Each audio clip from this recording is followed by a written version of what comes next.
every sporting event I attend, people are talking about how you have reinvented the wheel when it comes to developing young baseball and softball players into great hitters by conditioning and training them to eliminate hitting pop-ups and infield grounder.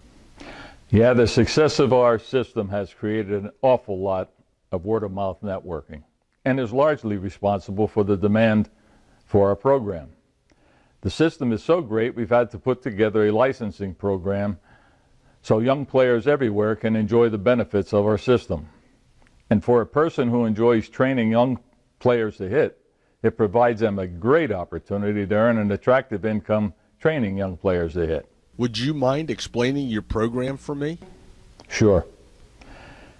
But I want you to understand, we don't believe there is a right way or a wrong way to train young players to hit.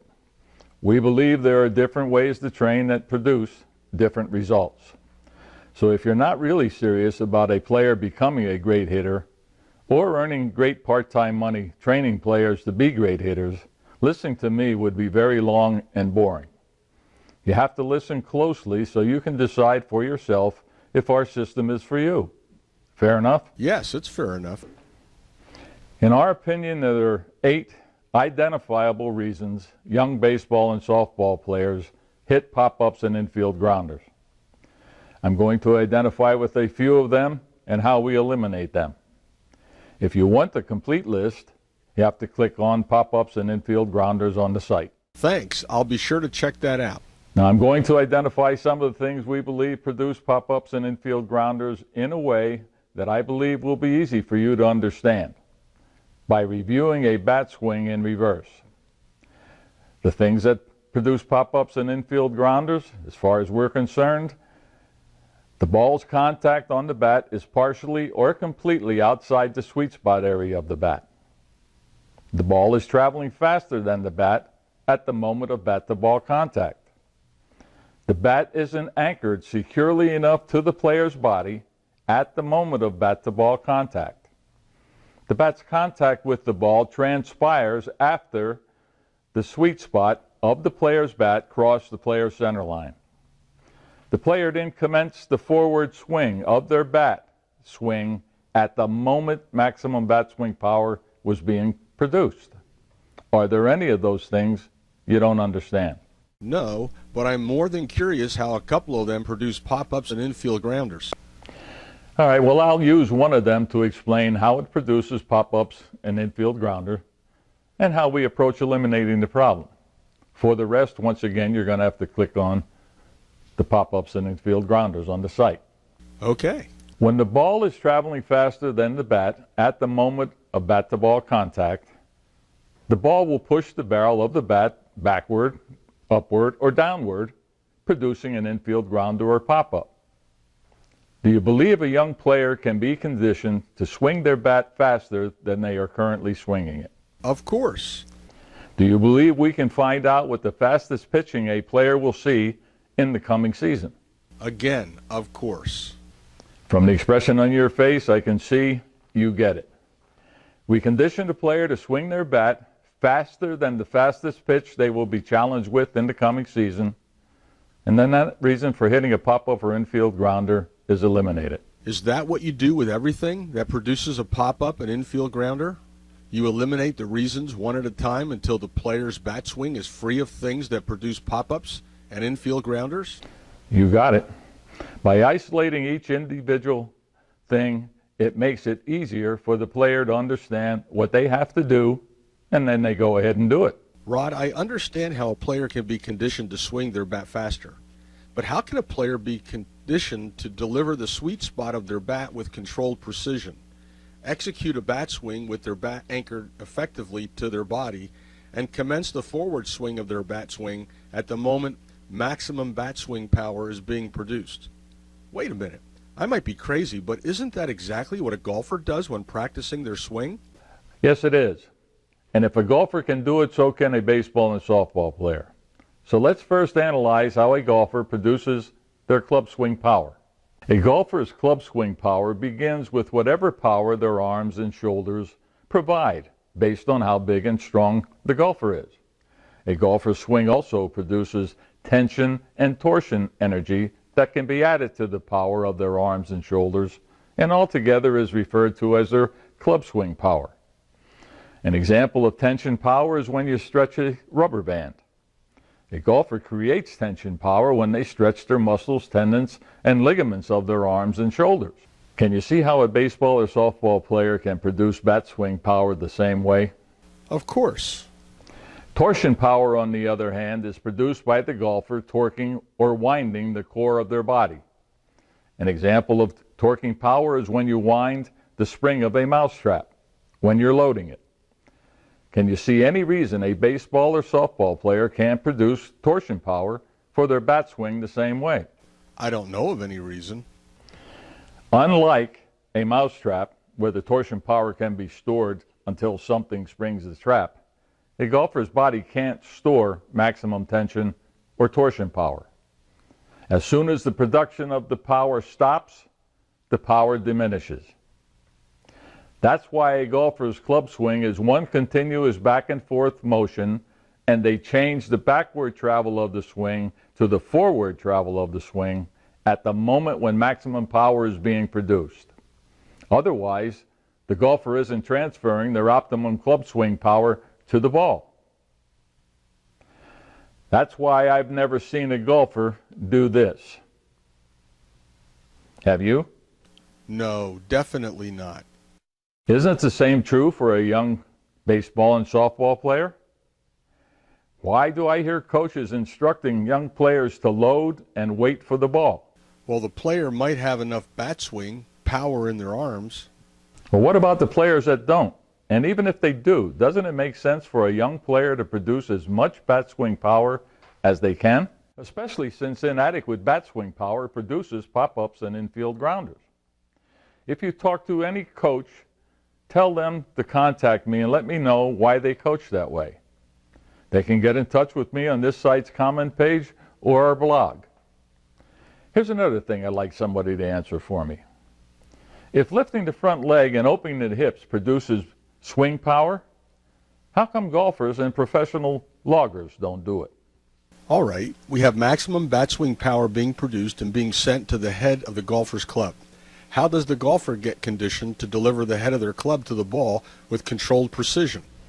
Repeatedly hitting balls by executing the same club swing that delivers the head of the club to the ball until the swing is programmed into the golfer's motor skill memory.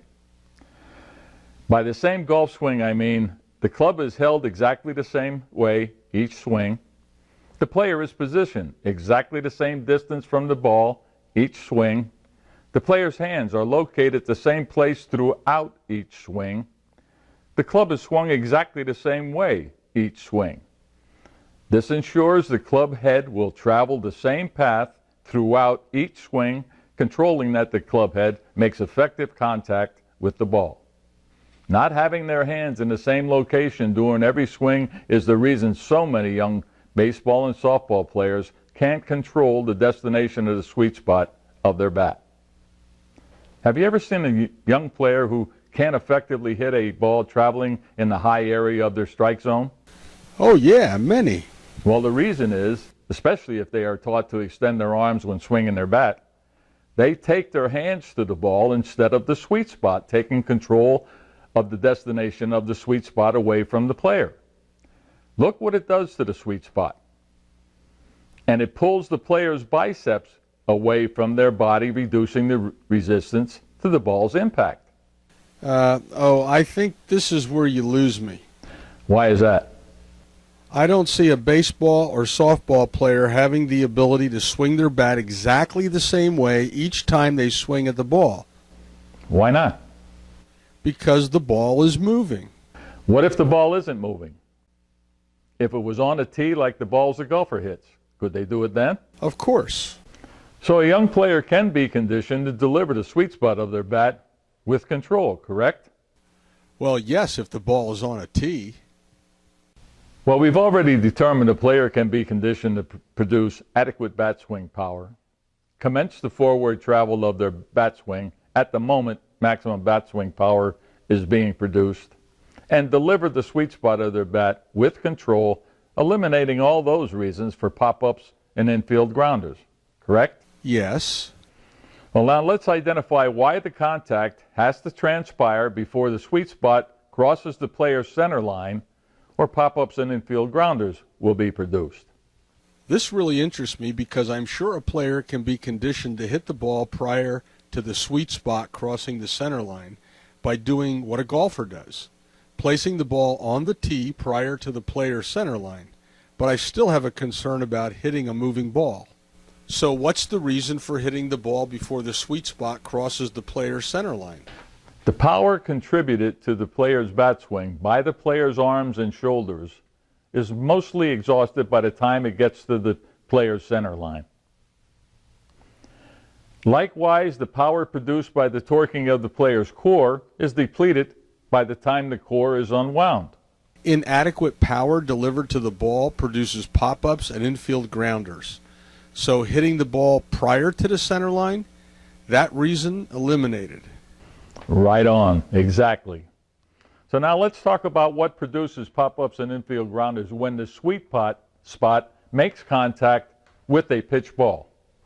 We have acknowledged a player can be conditioned to increase the travel speed of their bat, so that reason for a pop-up or infield grounder is eliminated. We also talked about the importance of the distance between the player and the ball having to be consistent, bat swing to bat swing, so the sweet spot can be delivered with control. Now we have to address the issue of the bat being securely anchored to effectively deal with the impact force of the driving ball. If the bat isn't anchored effectively, the impact of the ball can push the barrel of the bat backward, upward, or downward, producing pop-ups and infield grounders. The most effective way the bat can offset the impact of a pitch ball on its barrel is for the player to use their body weight to anchor the bat. This, of course, means the knob of the bat has to be held close to the player's body throughout their bat swing. This allows the player's biceps to be close to their body throughout their bat swing, which allows the player's body and their bat to act as one monolithic unit to transfer bat swing power and resist the impact of a pitch ball much more effectively, eliminating those reasons for pop-ups and infield grounders. Evidence of its effectiveness is how many more pop-ups and infield grounders are hit by young players who extend their arms away from their body during the execution of their bat swing.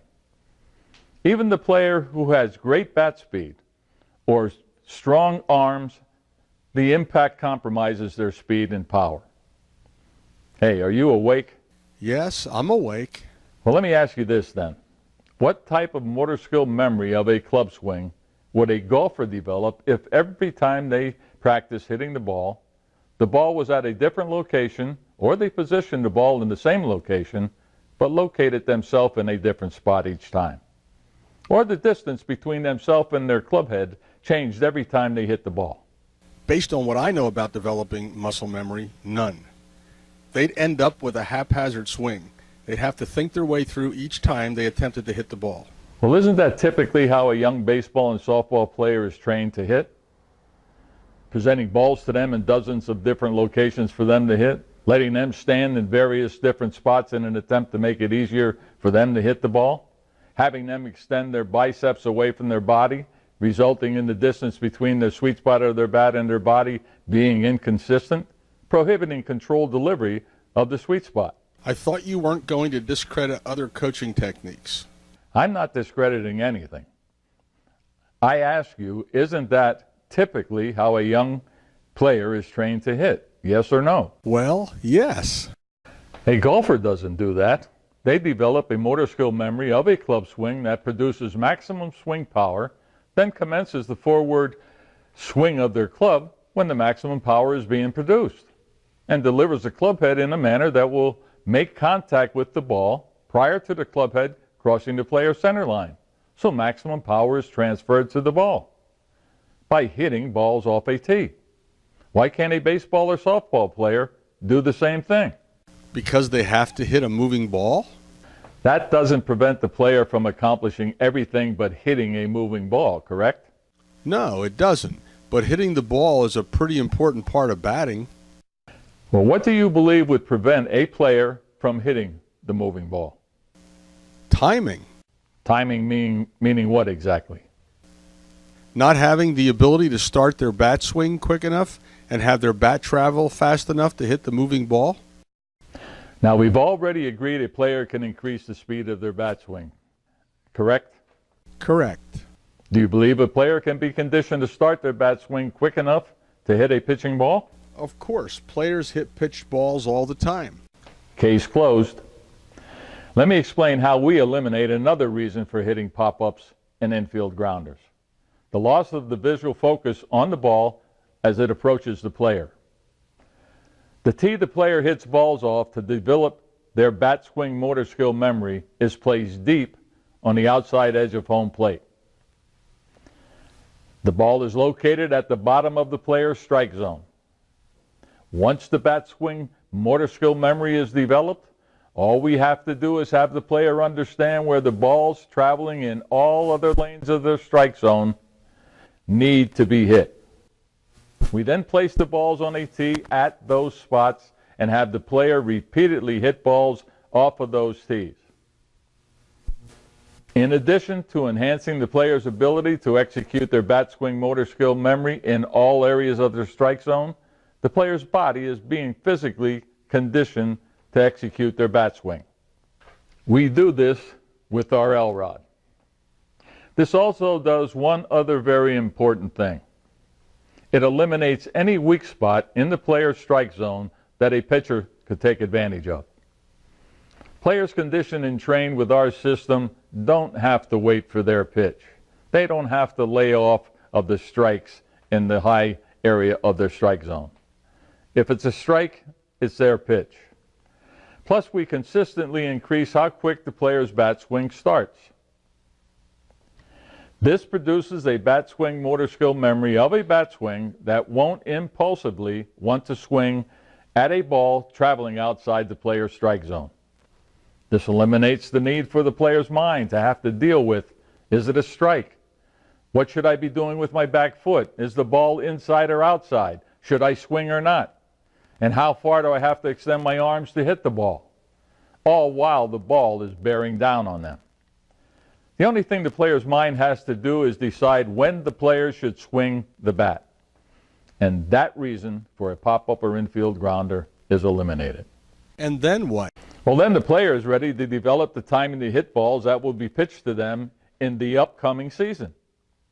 Once that timing is in place, all the player has to do to prepare themselves for the next level of pitching that they'll be challenged with is increase the quickness of the start of their bat swing and increase the travel speed of the barrel of their bat, both of which we agree can be accomplished. And they'll be good to go. If you want more information on our system, visit our site, haneyhitting.com, and click on System. You know, this is such a different approach to conditioning a young baseball and softball player to hit, and it sounds so easy. It's a little difficult believing it works so well. That's why we tell parents and coaches who are considering using our system to train a player and people applying to be licensed to go to haneyhitting.com and check our testimonials. Talking about licensing, what's that about? The licensing format is an effort on our part to provide the benefit of our system to young players everywhere in a manner that allows us to maintain control of the quality of training the players receive. Something I'm sure you agree is important. Of course, but it would be so much easier for you just to sell the system and not worry about how it's used. And doing it your way adds to the cost. Initially, yes. But because the cost of our licensing is so inexpensive and the copyrighted system is so easy to learn, a person can quickly be in a position earning money training young players to hit. This allows a licensee to quickly recoup their initial investment and then earn an attractive income while building equity into their business. You don't have to have any experience, but we do require you qualify via our background and drug policies. And you have to agree to provide free lessons for a player who can't afford to pay for them. If you want information on our licensing, go to haneyhitting.com and click on Licensing. Rod, I really appreciate you taking the time to explain things for me. Thank you. It's been my pleasure. Let's get busy developing young baseball and softball players into great hitters. and let them decide for themselves if they want to play rather than quit because they think they aren't good enough to hit high school pitching.